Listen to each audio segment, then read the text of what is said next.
Hi, everyone, and welcome to the first panel of Accessing the NOAA Student STEM Talent Pool. I'm Anita Harrington, and I'm the Exec Sec for the NOAA Science Council.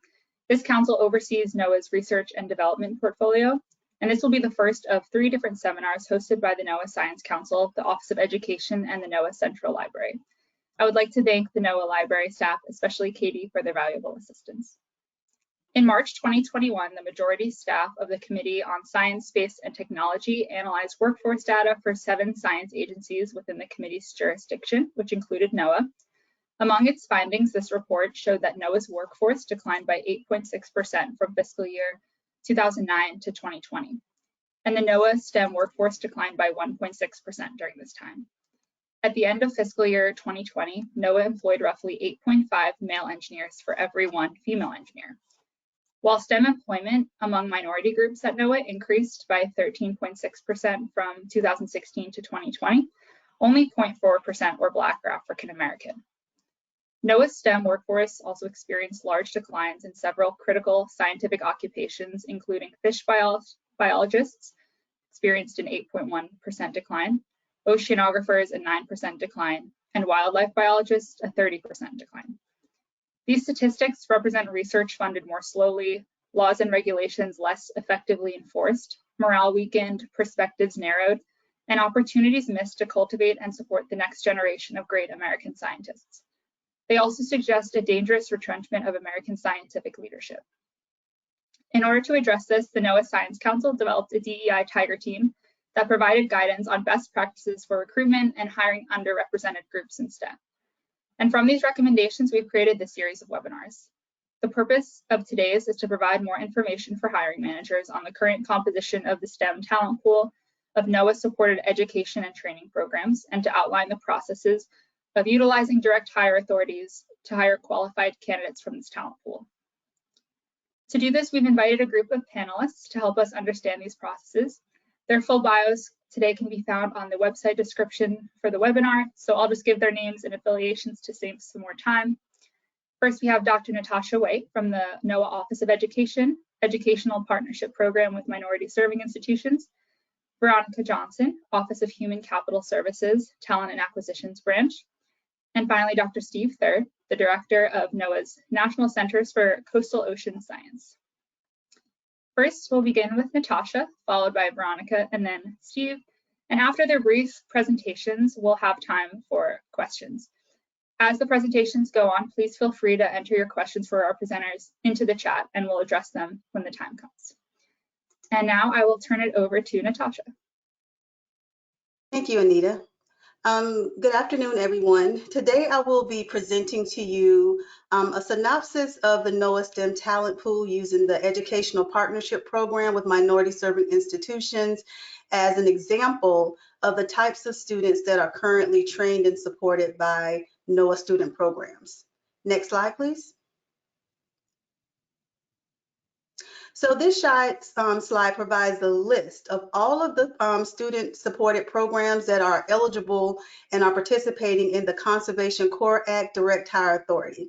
So all of the programs, the students who complete each of the programs listed may be hired non-competitively using that direct hire authority. So I wanted to provide this bit of information ahead of time because I will not speak specifically about each of these programs during my presentation, but I wanted to make you aware of each of the programs that that are participating with this direct hiring authority.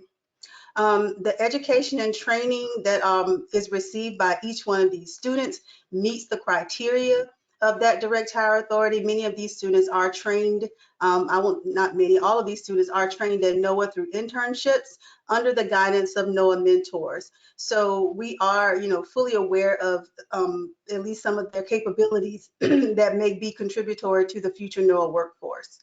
Next slide, please. For the remainder of my presentation, I will focus on the EPP MSI program. So I want to provide a little bit of background about the program. The EPP MSI program is NOAA's largest investment in education. It is a STEM education and NOAA mission workforce program. Essentially, our goal is to train eligible candidates, particularly those who come from historically excluded and traditionally underrepresented communities. So we want to train them and provide support in disciplines that are aligned with NOAA's mission so that they're competitive candidates for future careers at NOAA.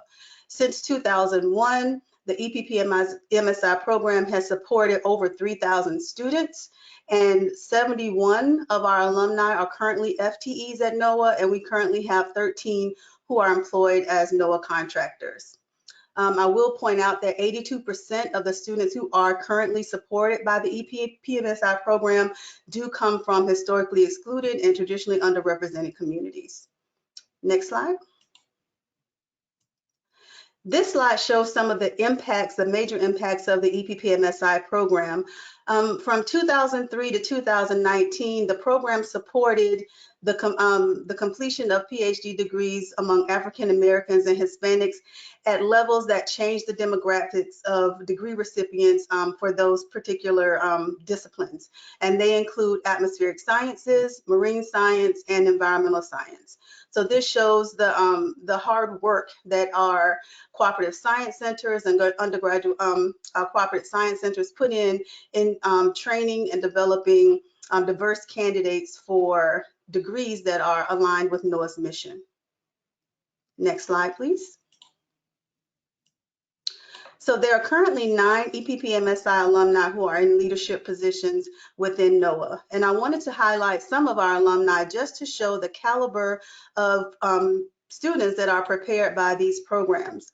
All of the individuals shown on the screen came through the EPP-MSI Graduate Sciences Program, which was a flagship program that added a significant number of women scientists as well as those from traditionally underrepresented communities to the NOAA STEM workforce. Dr. Carlos, Miles, and Gonzalez, as well as Martin Yapur, also received their educations from cooperative science center institutions.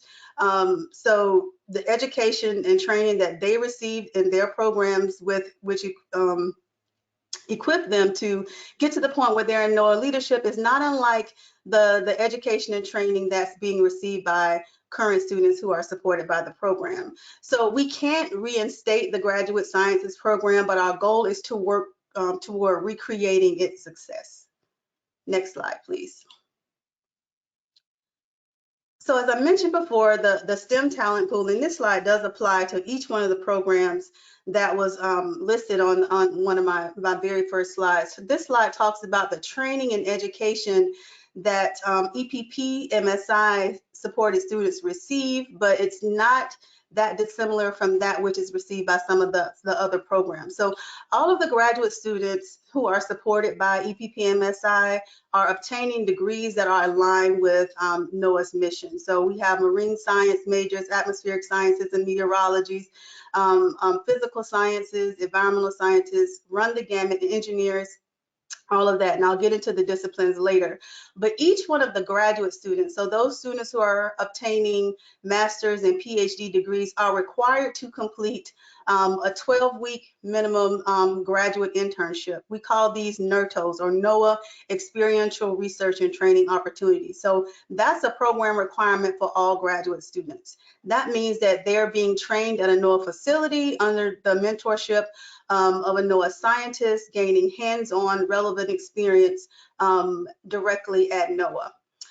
In 2021, the EPP-MSI program piloted the Graduate Fellowship Program. This program provides a 1-year residency at a NOAA facility for successful candidates. This is 1 year of relevant work experience that students can use to apply not only to jobs at NOAA, but federal jobs in general. We hope that once the students spend 1 year in a NOAA office, that if that office has a position, that they look to that candidate as being qualified to fill that role. Next slide, please.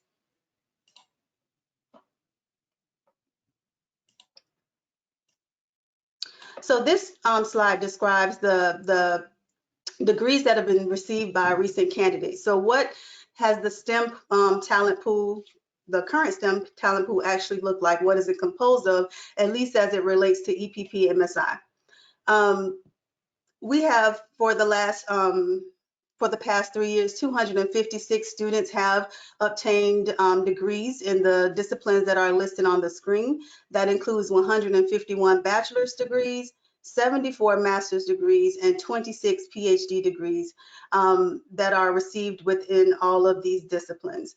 The disciplines are organized into broad career categories, but like for instance, biological sciences might include like marine biology, physical sciences includes atmospheric sciences and meteorology. If you would like specifics on the particular majors, that information can be provided separately. Next slide, please. So this slide provides insight into the expected graduates for the next 3 years.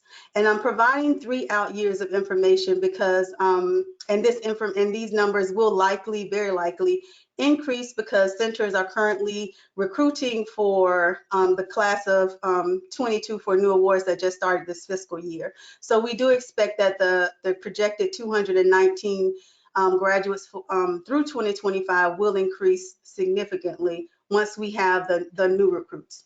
So, but we do expect as of now 101 bachelor's degrees, 64 master's degrees, and 54 PhD degrees through 2025. 118 of these degrees will be graduate degrees. These are students who will have completed a graduate internship or a NERTO, so they will have some training that is directly aligned with the work that we do here at NOAA. Next slide, please. So this slide shows all of the NERTOs that have been completed since this activity was implemented since 2016. So 190 graduate internships have been completed. We do strongly believe that NERTOs, along with the use of direct hiring authorities, have impacted the number of students who have been hired by NOAA. Just to provide a bit of context, the Graduate Scientist Program led to the hiring of 53 full-time NOAA employees, and that happened between 2001 to 2012. From 2013 to 2016, when there was no real focus on hiring or no real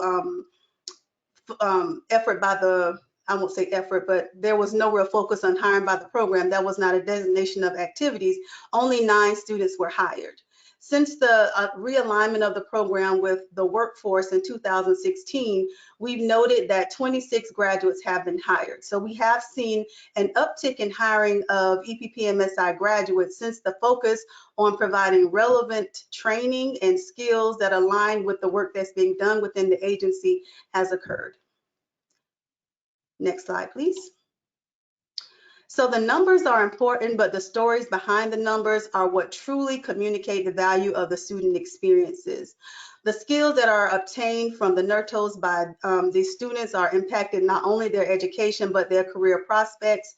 So we have 2 examples here of students who have completed the NERTOs, as well as the skills that they attained during those experiences.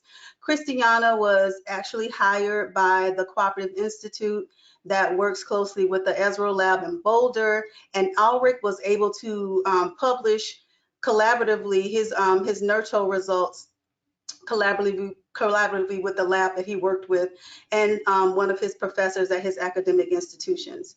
So one of the things that the Office of Education is looking to do in collaboration with OHCS and the line offices is just to be more strategic in how and where NERTOs are completed. So as offices are creating their staffing plans, if there are students in EPP-MSI or any of the other student programs for that matter, where they may gain relevant experience to be competitive for those positions, we want to see that happen. So we want to be more strategic and place students in a more meaningful way when it comes to graduate internships. Next slide, please. So where are EPP-MSI graduates employed? Thousands of students have been supported, have received financial support for their education and training, and it is unreasonable for us to expect to be able to hire all of them, but we can certainly do better. by using our available resources to recruit more of them to the workforce. So these graphs show the historical and recent employment by sector of EPP and MSI graduates. They're amazingly similar, particularly since they came from random sampling, but they're equally telling.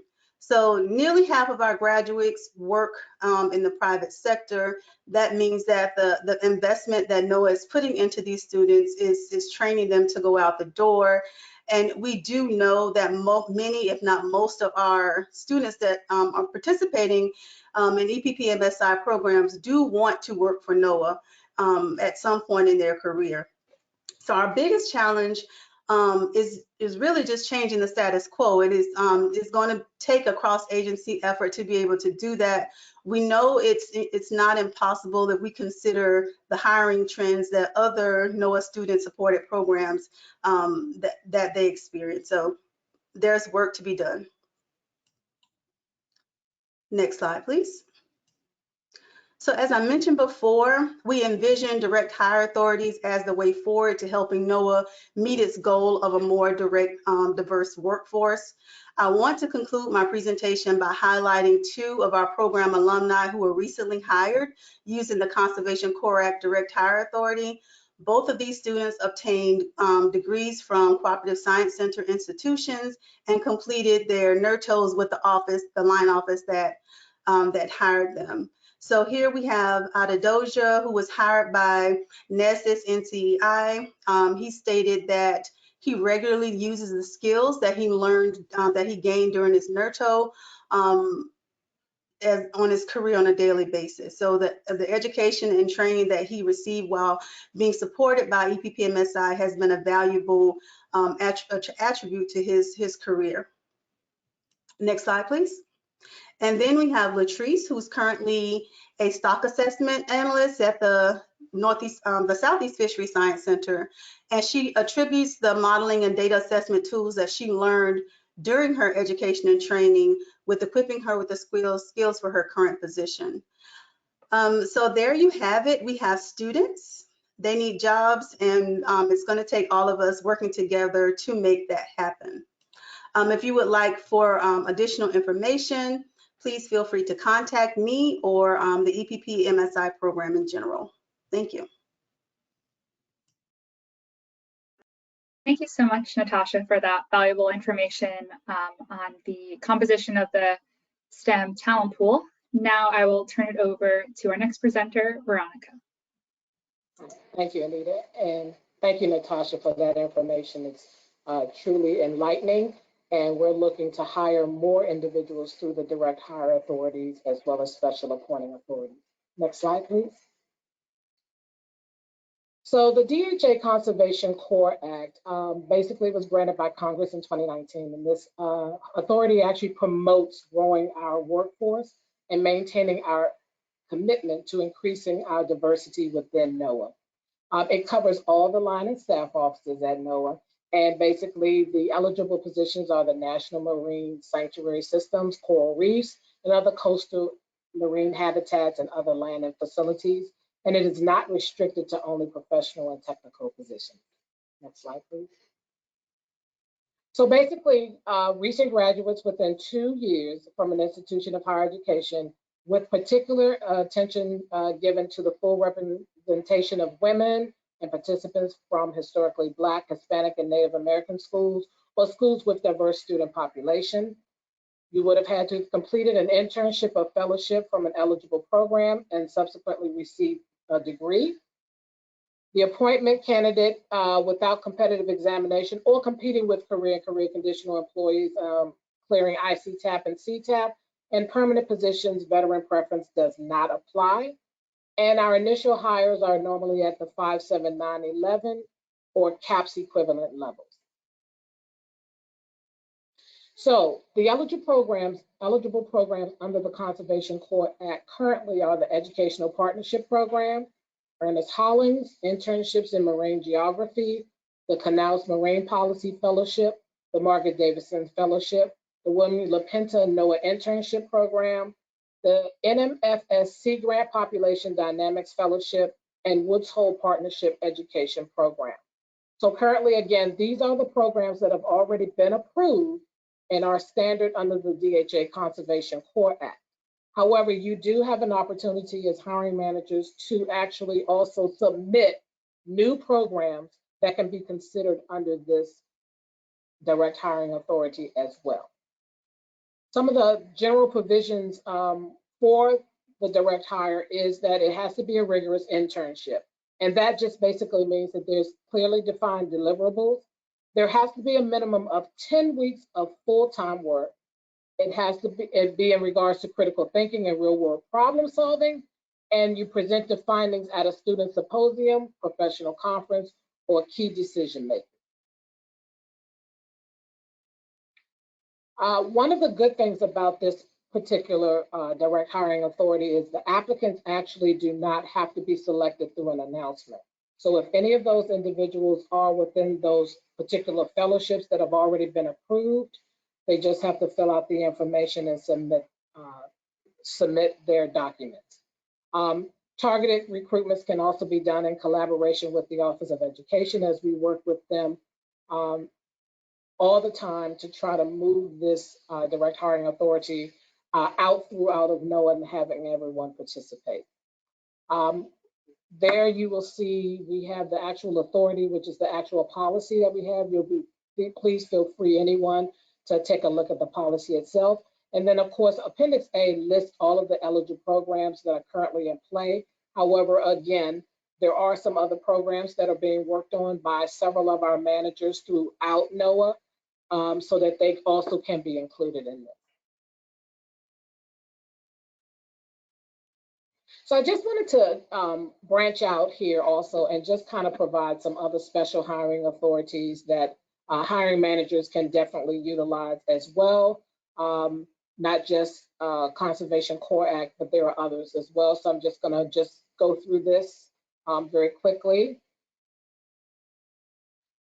So some of the special hiring authorities kind of deal with the students, some of the alumni programs, veterans and disabilities programs. Students, of course, we have student volunteer programs, we have pathway internships, recent grads, and the the Presidential Management Fellowship, which is the PMF programs. For the alumni programs, of course, we have the Conservation Corps, the Canals and Schedule AR Authority. For the veteran programs, we have the VRA, 30%, and we also have the Skill Bridge Veteran Internship Program. And for disabilities, we have Schedule A Authority and our Workforce Recruitment Program. Here we have just kind of a breakdown of each one of the programs based on the topic. So for the student programs, we have pathways, internships, recent grads, and the PMS. This just kind of outlines basically what each of the programs actually entails and who the responsible contacts are for each of those programs.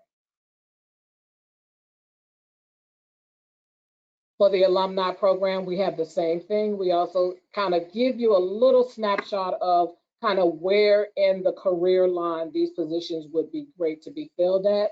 As you can see from the Schedule AR at the bottom there, we're usually using those to fill entry, mid, and senior level positions when you have temporary funding. For the veteran programs, it also describes exactly what those programs are, kind of where you would utilize those programs in terms of an entry or mid-level and things of that nature. And again, the POCs that handle those particular programs.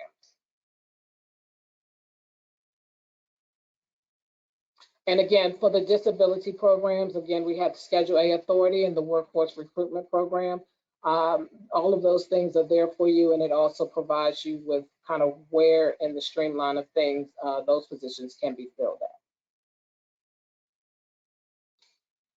For additional information on any of these programs, please feel free to contact Mr. Christopher Barron, who is our Pathways Program Manager, Kiana Campbell, who is our Disabilities Program Manager, and of course, your HR Business Advisor, who is always available to talk to you about all the different special hiring authorities that we have and that are at your fingertips to use immediately beyond the actual normal career career conditional, merit, delegated examining, hiring authorities. These are quicker ways to bring individuals on board, and usually produces more of that diversity that most offices are looking for.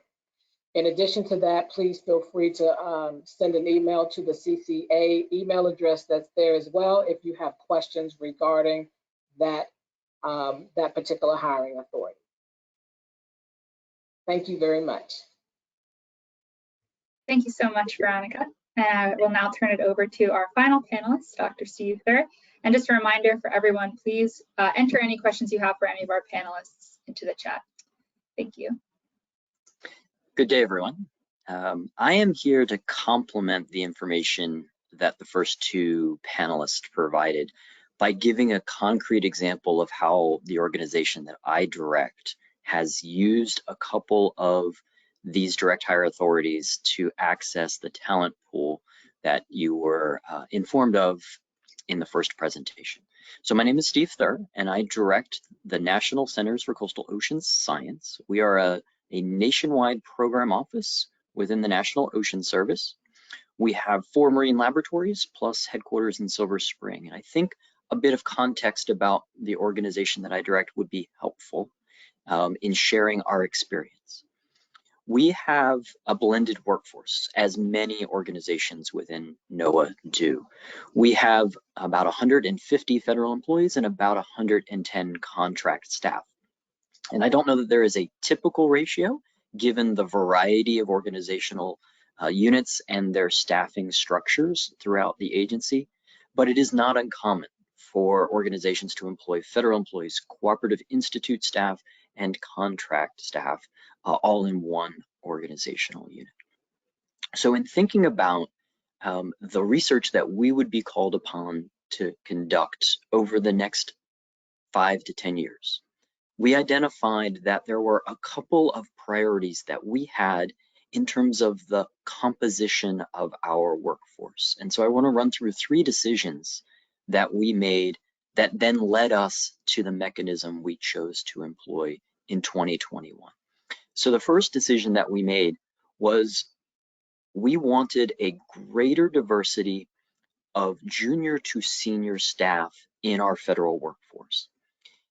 As with many organizations with blended workforce, we were relatively top heavy with senior scientists, those long tenured individuals in federal positions, and many of our earlier career professionals were, in our case, our contract workforce. In other organizations, they may be cooperative institute staff.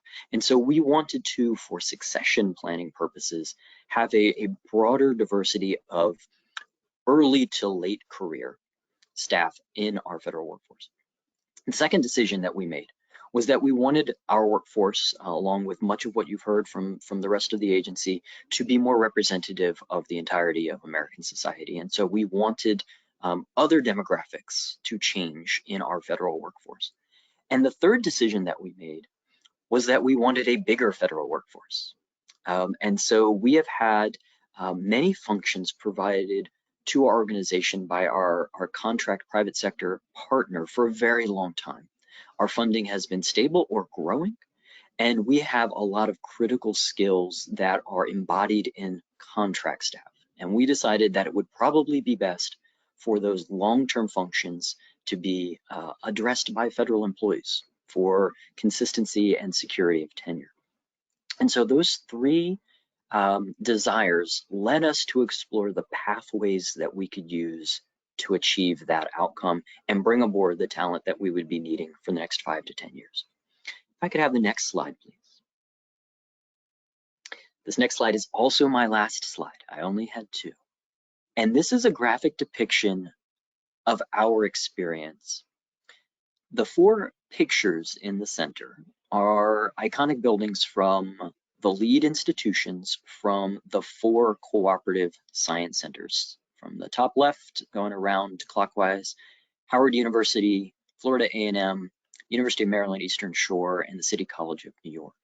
And each one of those cooperative science centers are consortia. And so there are multiple other institutions that are part of the award that the Office of Education has made to these 4 lead institutions. You've heard from the other presenters some information about the structure and nature of those awards. We really identified 4 steps to achieve the outcomes that I mentioned a couple of minutes ago.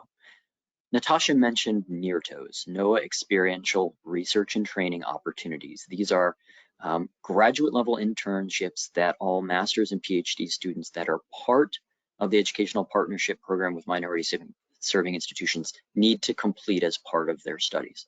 So there is a 12+ week flow from the institutions into NOAA. Somewhere in our organization, they have completed a NERTO. When that is done, they head back to their institutions to graduate. That graduation makes them eligible for direct hire authority under the NOAA-Conservation Corps Act authority that Veronica spoke with you about. However, we did not choose to directly use the NOAA Conservation Corps Act authority first. Instead, we took a different tack. Item number 3, we chose to use subpart R of Schedule A. And I have to acknowledge that prior to about 2 years ago, I was under the impression as a hiring manager and the director of the lab that Schedule A was focused specifically and exclusively on those individuals with categorized disabilities. And that is not the case for subpart R. That allows us to hire time-limited positions that can be very broad. And so we chose to use Schedule A subpart R to bring aboard 4 individuals that were graduates of the cooperative science centers. And this was a very, very different process. What it did not include was the use of USA Jobs. It did not include a list of vacancy questions. It's a direct hire authority. We developed a very readable 1.5-page description of the role we were seeking to fill and the competencies that we thought a viable candidate would need to have to fill that position. I sent those 4 announcements to the directors of the 4 cooperative science centers. They distributed them to their current students and recent graduates, and those announcements informed interested individuals to directly email our first-line supervisors, the branch chiefs that would be these individual supervisors. Conducted interviews, made a selection, sent a position description and a resume along with the transcript to the Office of Human Capital Services, and then we've got folks on board. So we were able to direct our recruitment to the population of students that NOAA and recent graduates, that NOAA had been supporting through the Office of Education's cooperative agreements, and they had some experience in the agency through their NERTOs. That experience did not need to be with our organization and cause. So right now we have 4 early career professionals that are in our federal workforce working directly with us. We intentionally chose to test this. It was brand new to us. And so we have given explicit thought to the use of NOAA Conservation Corps Act authority as step number 4. So those 4 individuals were brought in under time-limited appointments. Schedule AR allows those time-limited placements for between 12 and 48 months, renewable in increments up to a total of 48 months. And we brought the 4 staff in on 24-month appointments. Because they have all graduated from an eligible program and completed a NERTO, we have 2 years from their graduation date to separately use the NOAA Conservation Corps Act direct hire authority to bring them into a permanent position with our organization. So this allows us to determine whether we have a need for that skill set long-term, whether the individuals are working out well for us, and still be able to use a direct hire authority to convert, in essence, them directly to a permanent hire. Now, the faded out gray line indicates that you could use the Conservation Corps Act direct hire authority straight away. We chose to use Schedule AR because this was a test for us, and we wanted to see how it will work out. So far, we have individuals that have been on for 5 to 9 months. They were staggered in their starts a little bit, and the work that they have been doing has exceeded some of my expectations. They have taken on leadership roles in ways beyond the specifics of the research that they were hired to perform. And that's something that speaks to, I think, the initiative and the independence that they obtained through both their studies, but also the mentorship provided during their NIRTO experience within the agency. So that's a little bit about our experience. It's relatively new. We started this process about 1 year ago, and I've had the 4 hires on board for less than a year so far. All right. That's a bit of our story. Hopefully something in there resonates with you or your organization, and I look forward to questions. Anita? Thank you, Steve. Thanks for detailing your experiences with these different hiring strategies. Okay, now we will turn it over to Katie for our question and answer portion of today's seminar. Thanks so much, Anita. Thank you to all of our speakers today. We do have a couple questions that came into the chat. So the first one is for Nicole and Natasha, so sorry. Excuse me. Is there a website where we can find where these students are and what their focus areas are? Yes, so each of our cooperative science centers do have their own websites which provide profiles of the students. Some of them may have different levels of detail, but there's definitely information there. If you go to the Office of Education's website and then click on the Jose E. Serrano EPP MSI program, then you will find a link to the cooperative science centers, and that's where you can get the detail for each of the centers. If you're looking for something and you're unable to find it, just reach out to me and I can provide additional context. Great, thank you, Natasha. And Natasha, if you want to send me that link, I can make sure everyone sees that. Okay. Great. I think our next question, is for Veronica. So most of the programs you were highlighting are for undergraduates. Is there a limit on the years after completing the program to be hired in addition to the 2 years after graduation? Usually no for those student programs, but again, for programs such as the other special hiring authorities such as Schedule A, the veterans programs such as that, the recruitment programs, the workforce recruitment programs, those actually don't have student concerns. Anyone and everyone can actually apply for those particular special hiring authorities. Great, thank you. Question for Steve. Thank you for explaining your process. You mentioned your 3 priorities and being intentional in your hiring processes. These are the priorities of many labs and programs. So what made the difference for NCOS?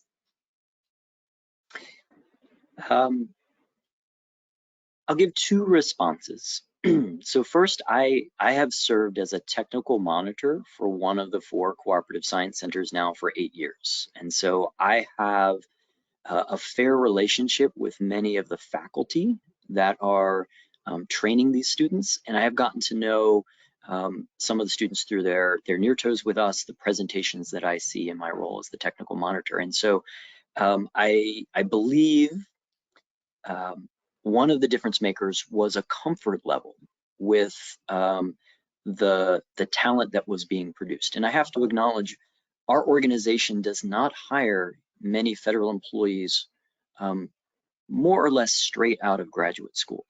Most of our employment at the federal side was mid to later career with a significant body of professional experience in addition to their academic training. And so we had to make that choice. And the comfort level I had from the technical monitor role was one element. The second was because I had heard positive things from the mentors that had hosted NIRTO students. Not necessarily the ones that we hired through this particular process, but I've had very positive feedback about the research that has been conducted by CSE students from our first line supervisors at the branch chief level, giving me further confidence that we should take advantage of the investment the agency has been making by bringing these folks on board to our workforce in a greater capacity than we have been. Thank you, Steve. Question for Veronica. How many people has NOAA hired using CCA Direct Hiring Authority? At this time, I believe we have hired 12. We're always obviously looking to increase that number. We're looking to actually go out to our hiring managers to remind them of the CCA authority. Again, working with Natasha and having people like Steve kind of boost the program and tell you how wonderful it is. We're looking to always increase those numbers. Thanks. And following up with this, more CCA questions, is there more information available about how or when more NOAA programs may be considered for inclusion in the CCA Appendix A list of improved NOAA programs under the CCA DHA? That can happen right now as line and staff offices kind of look at the authority and say, you know, we have some other programs that we believe will meet the requirements of the CCA. You can start doing that now as the hiring managers. These things will also go through the Office of Education. They'll be reviewing those programs as well. OHCS has made a commitment with the Office of Education to view those programs together and then make some determinations. So please don't wait. Please move forward with your request. All right, I have a question for Natasha. Are there any historical trends in hiring of students that have changed in light of the new hiring authorities being utilized?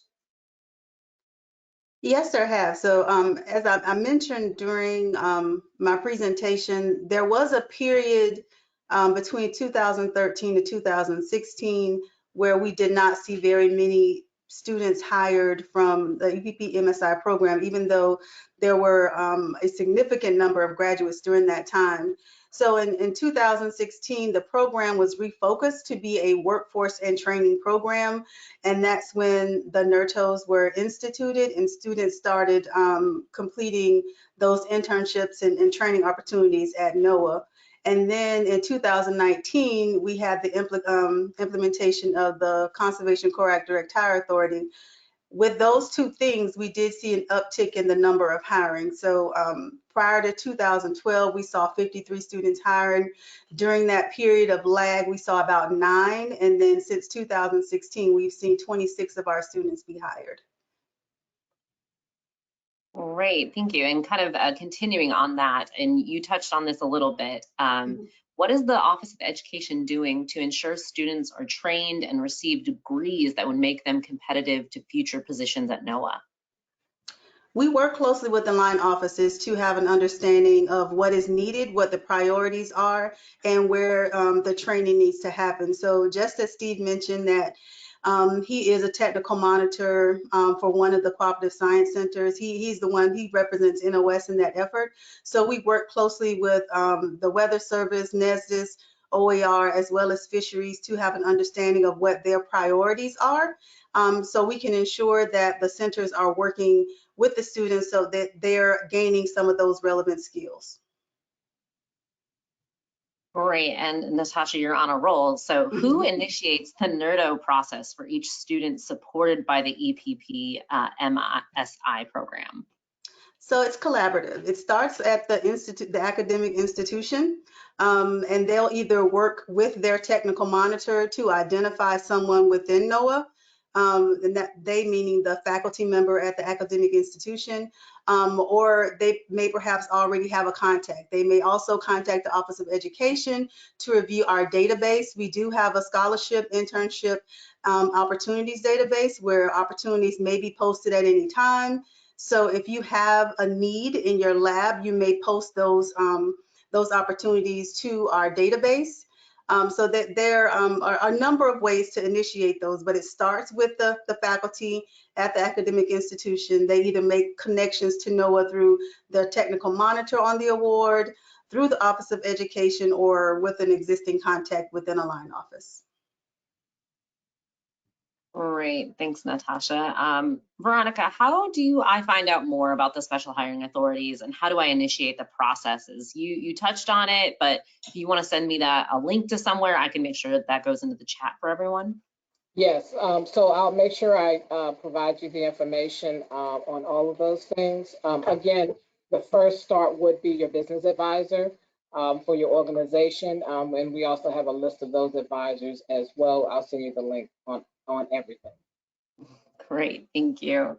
You're welcome. And Steve, you shared a positive example of how in the last year your office connected the STEM talent pool that is composed of Cooperative Science Center graduates with a specific direct hire authority. Do you have plans to continue to use this mechanism or another like it in the future? We do. So with some decent news for our fiscal 22 appropriation, we anticipate seeking to bring aboard 4 additional individuals using the Schedule Subpart A, Subpart R authorities. We're going to again target the cooperative science centers for those opportunities, and we are currently evaluating how things have been going with the 4 that were recruited in 2021 to determine whether we wish to use the Conservation Corps Act authority to bring them aboard in a permanent capacity. So those are the dual pathways we're pursuing over the next 6 to 10 months. Great, thanks. And I do think this is a question for you, Steve, because you mentioned this, but how are you defining time limited? So that is a phrase I did not know prior to learning about the Schedule A Subpart R. I was aware of term and I was aware of temporary. There's a third term that seems very similar, and that's time limited. Time limited in this context is anywhere from 12 to 48 months, and we chose 24 for the initial appointments. The hiring manager gets to make that determination at the time they submit the recruitment package to the Office of Human Capital Services. And they can be renewed repetitively up to a total of 48 months. Great, thanks for clarifying that. For Natasha, our questioner wants to know if some of the private sector positions that graduates are moving into are contractors that work for NOAA programs. Perhaps the students aren't going as far away from NOAA as initially appears, they just aren't federal employees yet. That is exactly correct. So I said that we have 13 program alumni that work within NOAA. There probably are more. It's just harder for us to track non-federal employees within a workforce than it is for us to track that private sector. We have a number of different contractors within NOAA.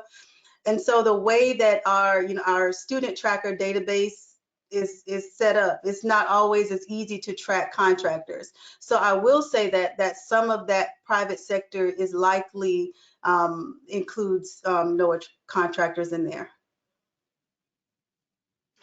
Great, and this might be a dual Natasha Veronica question, but if a student completes a master's through a NERTO program and then goes on to earn a PhD through a non-NOAA program, upon graduating, which is usually 3 to 4 years, would that individual be eligible for direct hire through the Conservation Corps Act?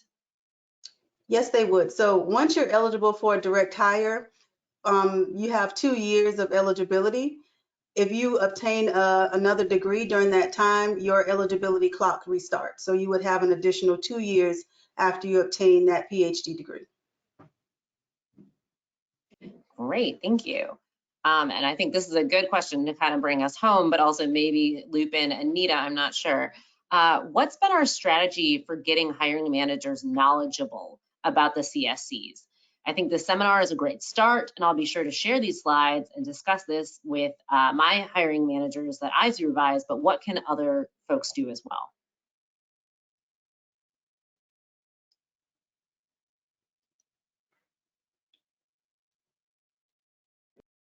I will just mention, as I said in the beginning, there will be 2 more seminars that will go into more detail on accessing the NOAA student STEM talent pool.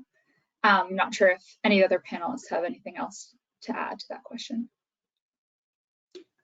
I'll add that this was the start of informing hiring managers about these direct hiring authorities and talking to them about the STEM talent pool. So we're hoping to use this as the ground for further discussion, and it's going to likely move to line office level discussions, using leadership to share these slides with their hiring managers and to spur questions for Office of Education and OHCS. So we want to use this presentation as much as possible just to get the conversation going and to get more information out there.